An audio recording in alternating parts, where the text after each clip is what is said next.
মাইরে দলা এটা নিতি তুমি মাইরে দিও না বুঝি জোগাড় জোগাড় টানে খাও এখন ঢিল আবার ঢিল আছে এখানে কাটো ধান এর সব বুতলা সব আমার বেটা আমি যখন দাঁড়িয়ে না রাখনি আমার বেটার আমি দাঁড়ালে আমি মত করে না দিলে আমার বেটা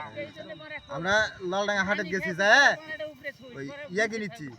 আলু কিনেছি আব্বা দাম করছে এখন করছে দেখো ভাই তোমার ভাই এর দাম করলো মানে 20 টাকা কেজি আছে আব্বা কাছে হলো 12 টাকা আব্বা ভাই আব্বা করছে আমাকে করছে দেখো ভাই তোমার ভাই দাম বলে চলে যাবো বোতল কুড়ি দিতে আমি টাকা পাবে না গাড়ি আগার আগে আপনি যখন বোতল লেছেন তখন তো আমার শরীর কমায় পায় দাঁড়িয়ে দাঁড়িয়ে আসলো না সবাই গেছি যে মাথা খারাপ একই রকম একটু দাঁড়িয়ে আসলো বয়স মনে হচ্ছে আমি আসলে মুরব্বি বোতলটা পানি খাওয়া এটা কি আমার বেটা ধরা আছে আর বাপড়া গেলে কত বড় দুই ভাই এইতো ভাবে 4 জনে 1.5 বিঘা ভালোই হালকা এই বড় হইলে